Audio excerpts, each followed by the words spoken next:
Let's give a huge Creative Mornings welcome to Evrim Dogu.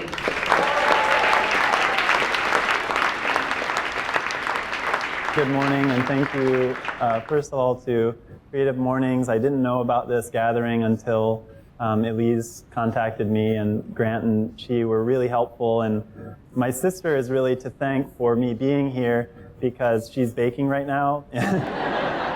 So on a Friday morning like this, it's very, very rare for me to not be in the bakery baking. So I just want to say thank you to my sister Evrim for doing that. And she was also the one, a little bit of background, who convinced me to do this. I don't often speak, and again, I didn't know about Creative Mornings, okay, so I was like, it's going to be, and I'm talking, and then I'm not going to be baking, and this is, I go into my 10-year-old self when I'm talking to my sister all the time. I don't want to. So she puts up with me really, really well, but she said, no, I think it'll be really good, and you can bring some snacks, and people will eat, and it'll be great. So she was right. Please edit that part of the video. I have to say, just real quick, I'm a really big fan in movies when you have to speak in front of like a tribunal, usually, or like the UN, when you have to lean into the mic. There's always a pregnant pause. Pregnant pause. Pregnant. Okay, I'm going to stop saying that. Anyway, so seriously, Pioneer, so I want to say thank you for the opportunity to speak and be with you all this morning. It's not only unique for me to not be in front of an oven, to be in front of all of you, but also to have an opportunity to speak out loud about all the things that are going on in front of my head when I'm literally in front of a mill or working with dough. And it's very creepy to talk to inanimate objects, so this is considered okay. I don't really want to talk too much about exactly what we do, only if you guys want to hear more about that when we have Q&A. I'll hand the mic over to you. But what we do is we're a wood-fired bakery, so we're one of the few retail bakeries in America that makes everything out of an oven. So our main mode of production is fired with wood. We also mill a lot of our own flour, as was said in the introduction. I'm very interested in the ways in which we used to do things. I didn't have any classical training, so in a way I was free to kind of look at just, I want to do it this way, and this is how I want to do it. And I went at it like that, and I'm sure that many people can relate if you've ever had to do something where you're not really entering into it on the same level as somebody who's spent years kind of training in a more classical sense. I had this thought that keeps coming in my mind while I was baking, what does it mean to be a pioneer? I think it's very instructive to look to the roots of words to understand what we mean, so we understand each other. It was a word for a foot soldier, right? So somebody who is, so I don't know why I just got emotional for some reason, like, excuse me. Let's open the window a little bit. I think it's because there's a,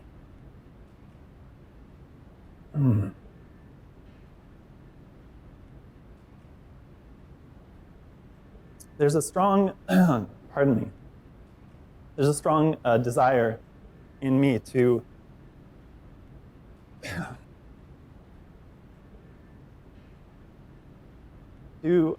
not be a foot soldier, a pawn, which is another meaning of that word. And as you can tell, I might take it a little too seriously. But to be a pioneer means you have to be very careful because you're clearing the way for something, right? So one of the questions that still bugs me is, what am I clearing the way for? If indeed I am a pioneer, maybe I can take a seat and be happy to watch somebody else, be a pawn. But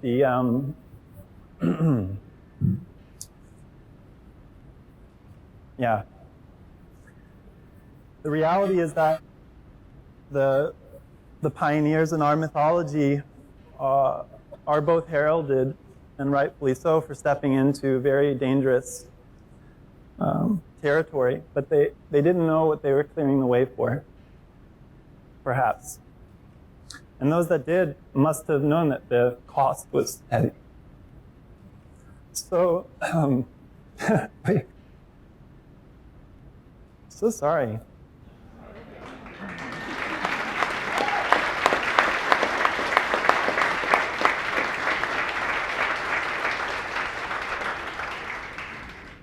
See what happens when you put a baker in front of a microphone? This is crazy. So if we can, maybe this morning a little bit, we can even just start there with what we think it means to be a pioneer, and maybe lend our minds for a moment to an idea that, we all, when we create things, we create products, we create packages, we create something for people, even if it's not a physical object that people in this room create, or it's a digital object. In creating that thing, we are placing, oftentimes we're placing commodity, that the essence of the thing being a thing that we're going to make, at the center of our focus.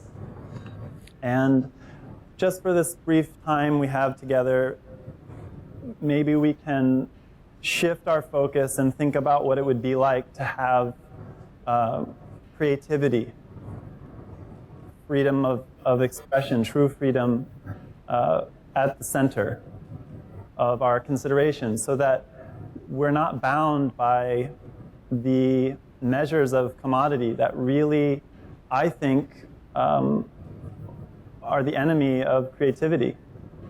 The idea that all of that joy that is brought from all the people who came up to me and said how, swooning from the bread, or however you express that,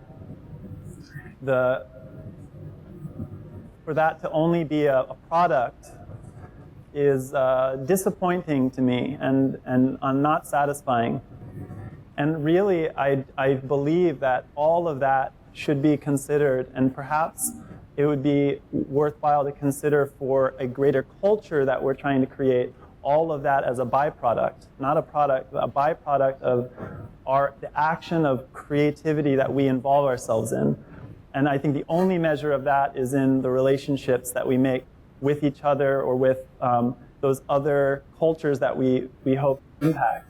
So, in other words, when you're working in order to create culture, and all of you, I'm guessing, on one way or another, are doing that, we should do it with the knowledge that what we put out there is contributing to some kind of culture. So what culture are we contributing to?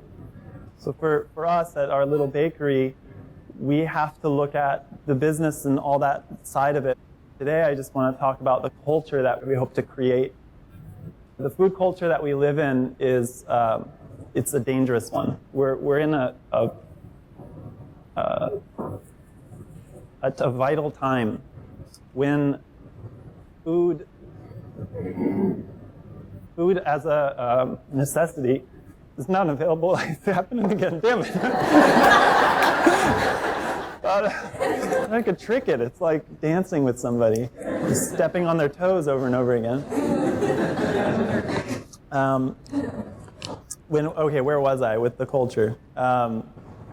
When we create something with the attitude that it's just a thing, that's I was getting back at that. That food culture that we have in this country is something that we're still trying to put together, but it should make us feel very uncomfortable and very upset, angry that we're unable to have as the norm, as the standard, food that doesn't make us sick, food that doesn't hurt us. And we don't have that. We have food that we have to buy organic, for God's sakes. I mean, what does that even mean for a culture that is okay with having to pay twice as much for something that just is good? Good for your human body, good for that body, good. So at the bakery, we make those decisions based maybe equal parts business and what we can sleep with. But the culture that I see growing around food concerns me because I think it still both can fetishize, is that a word? Fetishize? Can fetishize food. There's nothing wrong with fetishes, I'm just saying. They have a place. Comfort of your own, whatever. We're going to swing back and forth.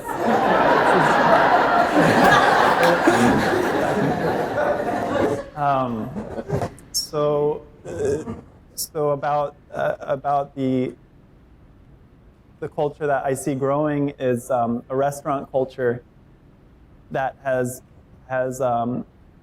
grown strong and can feed and be symbiotic with food culture. But in terms of a food culture, the way I look at it, the culture that I'd like to affect is something in which those relationships, those facts of what you're actually getting, they are greater than, they are more important than, they are more central to the focus of what you do, rather than everything else.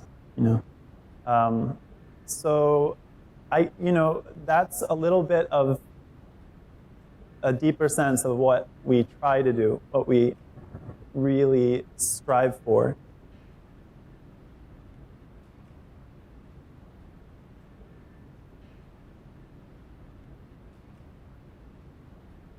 Sub rosa is Latin for under the rose.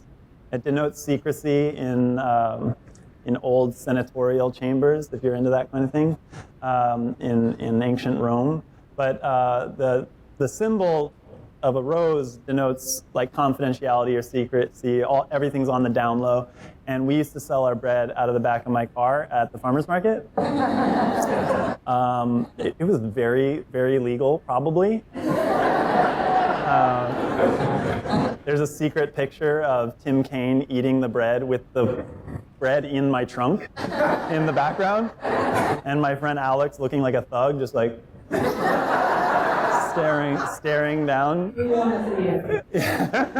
So Sub Rosa started like it was a word of mouth subscription service before we opened, and it was only available at the farmers market and for a brief time in Charlottesville as well.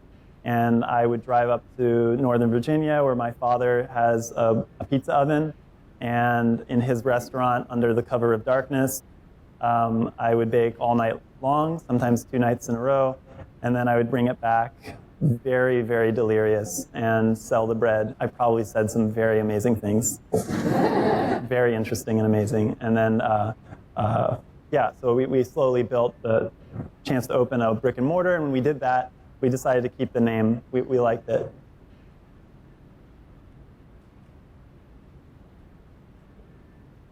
We opened in 2012. We were open for 3 months. I had tried to open this bakery for 2.5 years, and then a cigarette caused a fire. A cigarette, it's my non-smoking ad for you.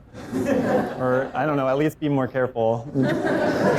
Drop it in your beer and on the James. But the fire closed us down for 9 months.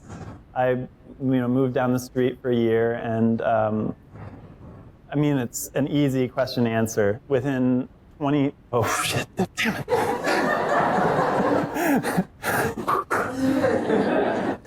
Within 24 hours, we had so much support flowing from all over the place. So that was it. It was, And insurance. No. Who said that? It was funny. So funny. Weird. Did you guys hear that? Yeah. So if a community shows that they really want you there, I mean, you have to be a cold-hearted son of a. I mean, you got to be like some. We couldn't say no. I mean, we might have wanted to move.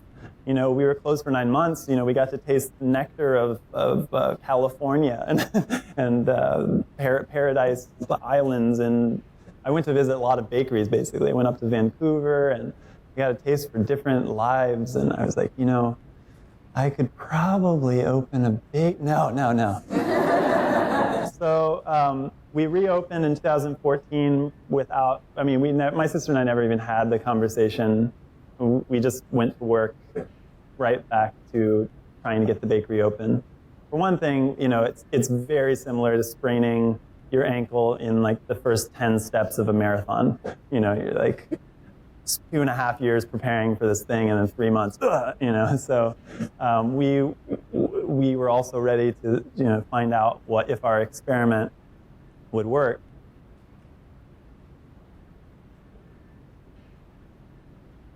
So my favorite definition of culture, I know that that's not the word of the day, but it does connect a lot. The best definition I've ever seen is from a physicist named David Bohm, who said 2 words: shared meaning. So if we share the same meaning, if the loaf of bread or the whatever it is means the same thing to you, then it means that we have a culture of it. We share the meaning for it. And so I think that what's happening is that we are creating culture every single day in myriad, repetitive, it happens like that, drop by drop by drop. It's not like we're going to open the floodgates and culture is going to come out. It's more like the things that we do every day and what we decide something means all the time, personal choices we make with the people around us, the networks around us, the things that we're trying to connect to, those different circles as they move out, that's what creates a culture of something, right? So I think that, we're in a place where we should feel empowered by the choices that, it can feel maybe overwhelming, but we're at a point where we can decide together. We can create the meaning for what this means for this thing. We can create that. We can make it together. We can decide. I don't think that's a good idea. I'm basically bringing up this point of view that perhaps inwardly, when we're creating something, it's worth reflecting on all those things that I mentioned as we move forward. Because maybe we haven't realized, like perhaps we have unconsciously created a culture that we didn't mean to create, right? And if we continue to do that, I'm going to say that the result's either going to be very, very bad, or at least something that we're not even conscious of. So, right, and that's what we herald ourselves as right now. We're trying to be more conscious people. The way you do one thing is the way you do all things, is one of my, that's how I see it, right? So early on, when I was interested in alternative forms of education, I really, with food, I couldn't get away from food, but I started to have these questions maybe about, I would say my consciousness started kind of getting glimpses of it when I went and worked on a farm. And I worked on this farm and met this family, and they had all this kind of natural community. They had a potluck that they had done for 30 years. So all of their kids had grown up together, and I just saw all of these effects of what they were doing, not just on the farm or off the farm. And I also was exposed to ideas of people like the Nearings, the Good Life, which is, the kind of Bible of back to the land, homesteading. Vandana Shiva, who writes about monocultures and agricultural peril that we're just like diving head, like running towards the finish line, literally with. And she's in India where the cost is a lot higher. But so, yeah, so those concerns started when I was younger. And I think that it just makes sense that they kind of have to find a way out through the bread making. And I think that it does lead us to try to be very reflective and uncertain about if what we're doing is still, good enough, and what we're doing is not good enough. Is the wrong word. I don't know. I don't have words for that. But yeah, it's a long time. Thank you so much. Yeah. Oh yeah. Thank you. Thank you, guys.